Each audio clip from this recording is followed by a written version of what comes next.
그럼 공매도는 무조건 주가를 하락하게 하는 걸까요? 공매도가 주가에 악영향을 준다, 고평가되어 있는 종목 혹은 가 발행된 종목들은 주의해야 합니다. 5월 3일에 제기한 공매도 소식, 저 같은 개인 투자자 입장에서는 사실 달가운 소식은 아닌데요. 특히 코로나19 사태 이후 동학개미 운동이 일어났을 당시에 이 주식시장에 유입된 저 같은 개인 투자자들은 공매도 금지 기간에 주식시장에 진입했기 때문에 공매도에 대한 막연한 두려움이 더욱 심한 것 같습니다. 그래서 오늘은 최동기 전문가님과 함께 공매도에 대한 이야기 나눠보려고 하는데요. 이 공매도가 시작되면 내가 보유한 주식이 떨어질까 걱정된다면 오늘 영상 집중해서 봐주세요.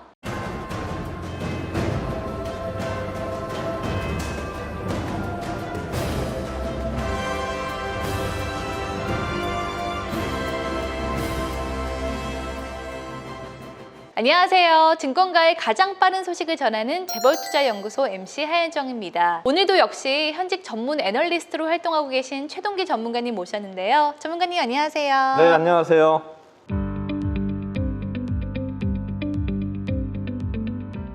안녕하세요. 최동기입니다. 주식을 하는 주식 투자자라면 오늘의 주제는 공매도에 대해 모르시는 분은 없을 것 같은데요. 하지만 동학개미 운동 이후에 주식시장에 뛰어든 개인 투자자분들은 공매도를 한 번도 경험해보지 못했기 때문에 공매도에 대한 이해도가 부족하거나 하현정 아나운서님처럼 막연한 두려움을 느낄 수 있습니다. 네, 맞습니다. 사실 저도 오늘 주제인 이 공매도에 대해서 궁금한 부분들이 많아서 개인적으로 또 공부를 조금 하고 왔는데요. 사전적 의미를 찾아보니까 이 특정 종목의 주가가 하락할 것으로 예상이 되면 해당 주식을 보유하고 있지 않은 상태에서 주식을 빌려서 매도 주문을 내는 투자 전략이라고 나와 있더라고요. 네. 과연 이 공매도에 대한 사전적 의미를 읽었을 때 공매도의 개념을 정확하게 이해할 수 있는 줄임말가 몇이나 될까 저는 고민스럽더라고요. 맞습니다. 특히 공매도를 직접 경험해 보지 않는 투자자라면 사전의 정의만으로는 공매도를 쉽게 이해하기 어려울 텐데요.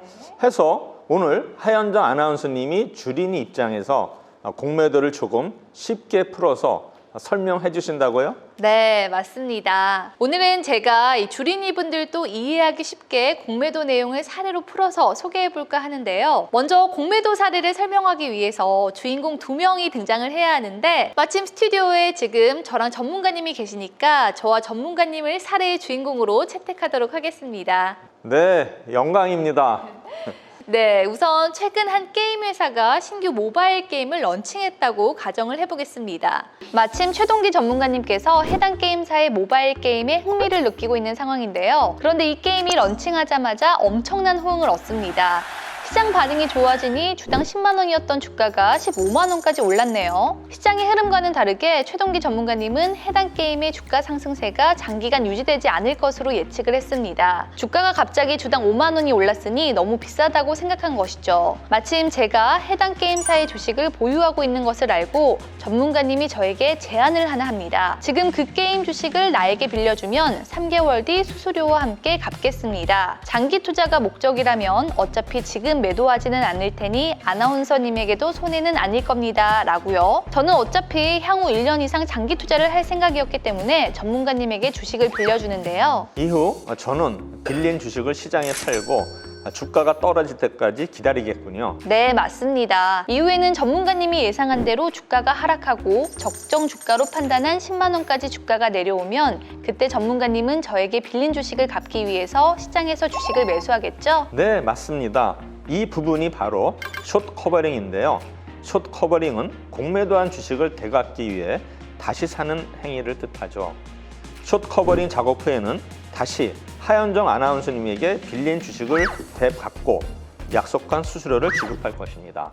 네, 여기까지 사례를 들어 최대한 쉽게 공매도에 대한 개념을 설명해 봤는데요. 이 사례로 봤을 때 결국 전문가님은 해당 주식을 저에게 빌려서 15만 원에 시장에 팔고 주가가 10만 원으로 하락했을 때 다시 사서 시세 차익을 본 거죠? 네, 그렇습니다. 그런데 본 사례로 보면 하현정 아나운서님도 소정의 수수료를 받으셨으니 손해보는 거래는 아니었을 겁니다. 네. 그런데 반대의 경우도 생각을 해봐야겠죠. 주가가 전문가님이 생각한 대로 하락하지 않고 오히려 20만 원으로 올라버렸습니다. 그러면 주가가 더 오르기 전에 일단 매수를 하겠군요. 네, 그렇죠. 결국 전문가님은 15만 원에 팔았지만 울며 겨자 먹기로 5만 원 오른 20만 원에 시장에서 매수를 하는 거죠. 어휴, 생각만 해도 마음이 아픈데요. 이렇듯 공매도는 손실과 이익이 무한대로 발생하기 때문에 이번에 시행하는 개인 공매도 부분도 우려되는 포인트들이 많이 있습니다. 네, 그렇죠. 기존에는 주로 기관이나 외국인들이 공매도를 활용했는데 이제 개인 공매도도 가능한 시대가 열렸으니 엄청난 혼선이 빚어질 것으로 보이죠. 추가적으로 여태까지 기관과 외국인은 공매도를 어떤 방법으로 활용해왔는지도 좀 궁금한데요. 보통 외인과 기관은 수익률이 낮더라도 확실한 수익을 선호하기 때문에 절대 수익을 낼 수 있는 포지션을 구축하면서 동시에 규모를 늘리는 전략을 사용합니다. 예를 들어서 한 회사에서 전환사채를 발행하면 1년 뒤에 해당 주식을 정해진 발행가로 전환할 수 있는데 이 작업으로 차익 거래를 실현할 수도 있고요. 롱 앤 숏 전략이라고 간단히 말해서 같은 업종 안에서 매수 매도를 동시에 하는 것인데 하나의 주식을 사면서 동일한 금액만큼 다른 주식을 공매도하는 전략을 취하기도 합니다.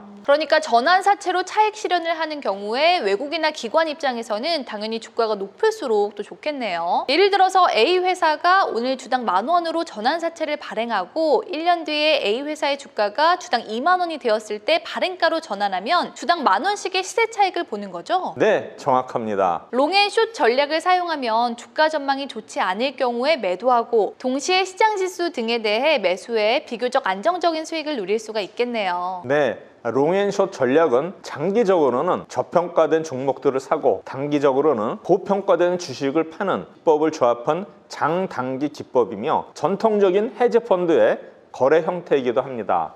이 네이버와 카카오 같은 언택트주와 또 소비재나 음식료 같은 컨택트주의 조합 혹은 인덱스 인버스 레버리지 조합처럼 각 종목에서 손실을 보더라도 전체적으로는 이익을 추구하는 투자 전략으로 이해하면 되겠네요. 전문가님 덕분에 이 외국인과 공매도 세력들의 투자 전략은 쉽게 이해를 했는데 이번 공매도 재개로 인해서 혹시 내가 가지고 있는 종목이 떨어지지는 않을까 걱정하는 분들이 많을 것 같습니다. 전문가님의 의견은 궁금한데요.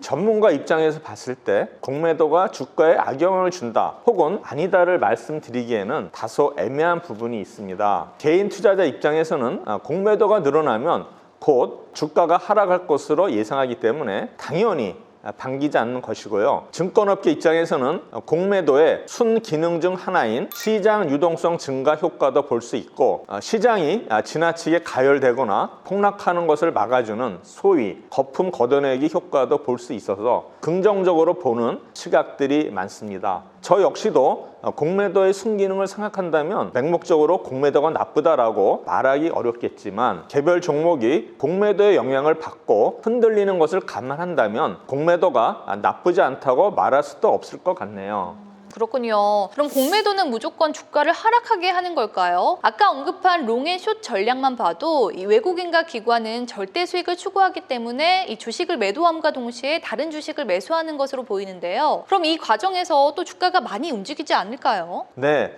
사실 대차 잔고가 많으면 주가가 하락할 가능성이 높아지는 건 맞지만 무조건 하락한다고 볼 수는 없는 게 공매도가 많을수록 결국 추후에는 다시 갚아야 하기 때문에 다른 시각으로 접근하면 오히려 향후에는 주가가 상승할 수 있는 확률이 높아진다고 볼 수도 있습니다. 그렇군요. 그나마 이번에는 공매도 재개 대상이 코스피 200과 코스닥 150으로 한정적으로 적용이 되기 때문에 여기에 속하지 않는 종목들은 사실 큰 영향을 받지는 않겠네요. 맞습니다.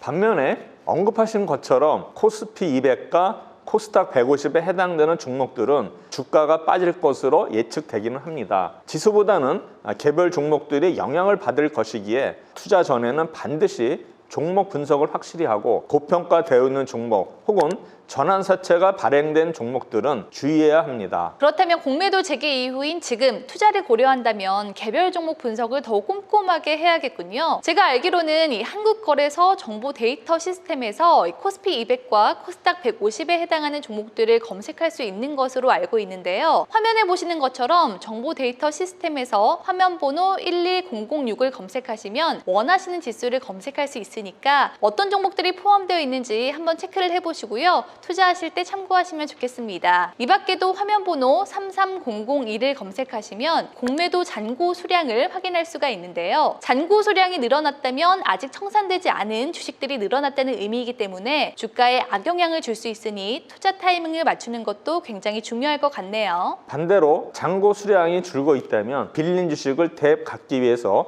숏 커버링 작업을 하는 것이겠죠. 네, 그렇습니다. 오늘 이후로 이 숏 커버링은 정말 확실하게 알고 가는 것 같아서 기분이 좋네요. 네, 오늘은 전문가님과 대화를 해보니까 이제 공매도에 대해서 완벽하게 이해를 하게 된 것 같은데요. 확실히 공매도가 재개되면 체크해야 할 부분들도 더 많아지고 또 주가 변동성도 커질 것 같다는 생각이 듭니다. 이번 공매도 재개로 인해서 저처럼 주식 투자에 어려움을 겪고 계신 분들이 많을 것 같은데 이번 영상이 여러분에게 도움이 되었다면 좋아요, 구독, 알림 설정 꼭 해주시고요. 오늘 다룬 내용 외에도 투자와 관련된 다양한 정보 얻고 싶다면 문자로 성함만 입력해서 보내주세요. 마지막으로 현재 하루 선착순 50분만 무료로 급등주 소식 보내드리는 체험 서비스도 진행하고 있으니까요. 많은 참여 바랍니다. 네, 여기까지 전문가의 해안을 내 안목으로 AI의 스마트함을 내 것으로 만들어드리는 재벌투자연구소였습니다.